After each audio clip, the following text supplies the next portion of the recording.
Hello दोस्तों, मेरा नाम मनोज वेद प्रकाश पांडे है और आज मैं आपके लिए एक कहानी लेकर आया हूँ जो आज की जनरेशन को ये बताएगी कि हम माँ से सबसे ज़्यादा प्यार क्यों करते हैं, क्यों हम माँ के बिना जी नहीं पाते हैं, कल्पना नहीं कर पाते हैं। तो उसका कारण हमारे इतिहास में और हमारे थोड़ा पीछे रखा हुआ है।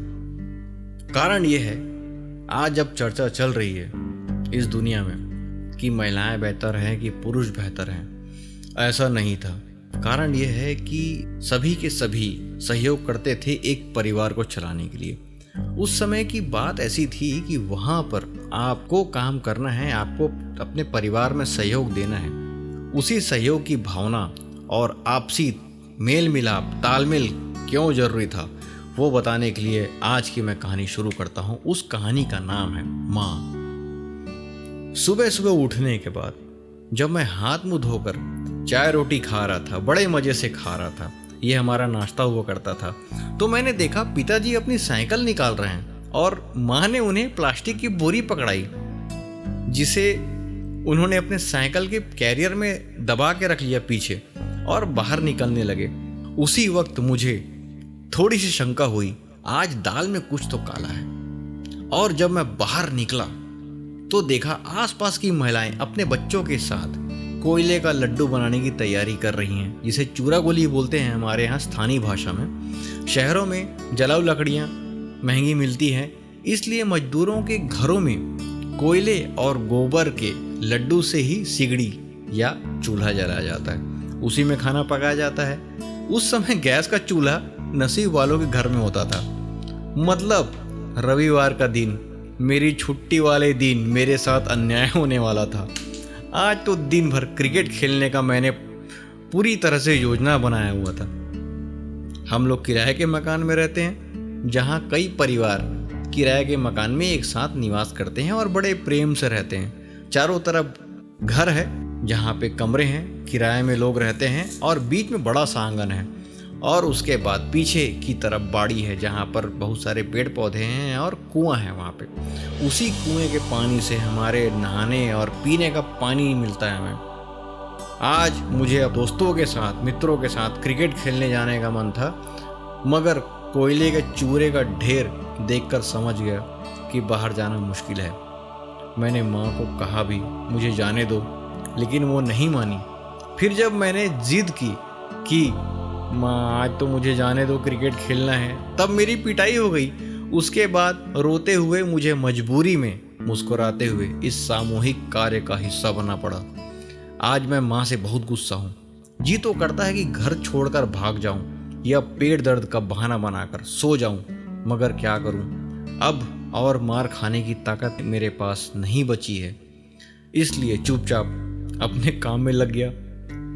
पिताजी कोयले वाले के यहाँ से बोरियों में भर भर कर कोयले का चूरा आंगन में लाकर रख रहे हैं और हम लोग जमीन पर उसका लड्डू बनाकर रखने की प्रक्रिया शुरू करने लगे, जिससे शाम को सूखने के बाद हमें उठाना भी है। बगल वाली महिलाएं इस कार्य के लिए कई दिनों से चावल का मांड, हमारे यहाँ छत्तीसगढ़ में इसे पसिया भी बोलते हैं, वो इकट्ठा कर रही थी। उसी में कोयले को भिगाकर लड्डू बनाया जाता है और उसी से वह चूल्हा जलाने योग्य बनता है। मेरे घर में ऐसा नहीं है, क्योंकि हम लोग चावल का जो मांड है वो गाय बैलों को पिलाते हैं, जो कि अच्छी बात है। इसीलिए हम मिट्टी के पतले घोल में चूरा मिलाकर लड्डू बनाने लगे। इसीलिए हम मिट्टी का घोल बनाने लगे, जो एक गाढ़ा घोल हो, उसी में चूरा मिलाकर हम कोयले का लड्डू बनाते हैं। यह मेरी जिम्मेदारी थी। उसके बाद जमीन पर बड़ी तेजी से लड्डू बनाने का कार्यक्रम चालू हो गया। इस घर की सभी महिलाएं, जितनी भी महिलाएं, बच्चे, आसपास के लोग उस घर में किराए में रहते हैं, वो सब इसी काम में लगे हैं। अब पुरुषों का काम ये है, जितने भी पुरुष प्रजाति है वो पूरे सप्ताह काम करते हैं। एक दिन रविवार के दिन उन्हें थोड़ी सी आज़ादी मिलती है, लेकिन वो भी आज उन्होंने कुर्बान कर दी, क्योंकि यह भी महत्वपूर्ण काम है। तो उन्हें काम दिया गया कि आप लोग कोयला लाकर दीजिए। अधिक मात्रा में।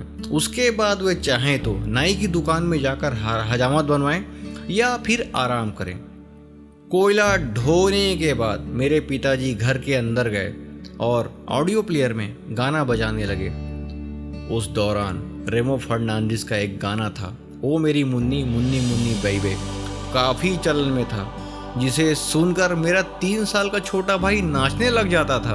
वह गाना सुनकर खूब जोर शोर से काम में हाथ बटाने लगता। हालांकि वह काम कम करता और हमारा काम ज़्यादा बिगाड़ता था, इसलिए मैं उसे चिढ़ रहा था, लेकिन क्या करूं, छोटा बच्चा है और छोटा भाई है। इसके बाद पिताजी बड़ी बाल्टी में पानी लेकर आंगन में अपनी काली हो चुकी साइकिल को धोने में जुट गए और मैं एक मीडियम साइज की बाल्टी लेकर कुएं की तरफ दुखी मन से पानी लेने चला गया। मैं बहुत ही दुखी और उदास था और मन में ये सोच रहा था कि अब तो क्रिकेट का मैच शुरू हो गया होगा, मुझे किसी न किसी मित्र ने याद किया होगा, हो सकता है कोई मुझे मित्र बुलाने के लिए मेरे घर ही आ जाए। ऐसा सोचते हुए मैंने रस्सी वाली बाल्टी कुएं में डाली और ऊपर खींचने लगा। तभी मेरा संतुलन बिगड़ा और चिकनाई से युक्त इस जगह पर लापरवाही के कारण फिसलकर मैं सीधा कुएं के अंदर गिर गया। गिरने के बाद क्या हुआ मुझे याद नहीं है। 2-4 सेकंड के बाद जब मुझे होश आया तो मैंने खुद को एक उभरे हुए चट्टान को पकड़े हुए पाया और घबराहट के मारे भय से ग्रस्त जोर जोर से चिल्ला रहा हूँ, माँ माँ माँ। लेकिन शायद किसी ने मेरी आवाज़ नहीं सुनी, क्योंकि गहरे कुएं के अंदर से चिल्लाने से आवाज़ बाहर कहाँ किसी को सुनाई देगी। भला हो मेरी पड़ोस की बहन सरोज का, जो अपने लिए पानी लेने आई थी और उसने मुझे देख लिया आवाज़ सुनने के बाद और तुरंत भागकर उसने यह समाचार बता दिया कि मैं कुएं में गिर चुका हूँ। यह समाचार सुनकर सभी कुएं की तरफ भागे और मुझे बचाने के लिए सभी योजना बनाने लगे। कोई नीचे कूदने की सोच रहा है, कोई मुझे रस्सी फेंक कर दे रहा है और बोल रहा है कि इसे पकड़ो और ऊपर आ जाओ। मेरी माँ पागल हो चुकी थी, वो चिल्ला रही थी कि मेरे बेटे को बचाओ, मैं नहीं जानती, कैसे भी करो। मेरे पिताजी को पकड़कर वो चिल्लाने लगी कि जल्दी से इसे बाहर निकालो, मैं नहीं जानती। और वो उस माँ का जो रोना था, उसका विलाप, वह इतना द्रवित करने वाला था कि वह सुनकर कोई भी रो देता। मुझे कुछ समझ में नहीं आ रहा है, क्योंकि मेरा जो रक्तचाप है वो निम्न हो चुका था। भले मैं छोटा बच्चा था, ये क्या हुआ, कैसे हुआ, आगे क्या होने वाला है। बस मैं जोर जोर से चिल्ला रहा हूँ, माँ माँ माँ। एक समझदार आदमी ने लोगों को कुएं में कूदने से मना किया, यह कहते हुए कि उसने सही चट्टान को पकड़ा हुआ है और तुम्हारे कूदने से उस बच्चे को चोट भी लग सकती है, इसलिए कोई दूसरा उपाय करो। तब तक मेरे पिताजी पड़ोस के बैगा जी के यहाँ से लंबी वाली सीढ़ी मांग कर ले आए और उसे कुएं के नीचे मुझ तक पहुँचाया गया। और शांति से मेरे पिताजी ने कहा, बेटा बेटा डर मत, बेटा इसको पकड़ और आराम से ऊपर आ, मैं हूँ, मैं तेरे साथ हूँ। अब मैं थोड़ा सा शांत महसूस कर रहा था, साथ ही मैंने वह सीढ़ी तुरंत ही पकड़ ली, लपक ली।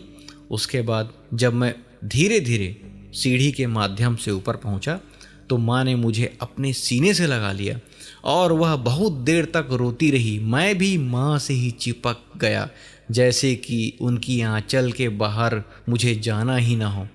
माँ की वात्सल्य से भरी छाँव में लिपट कर मुझे घबराहट से मुक्ति मिल गई और ना तो उन्होंने मुझे छोड़ा और ना मैंने बस उनके साथ ही मुझे सुरक्षित सा महसूस हो रहा था।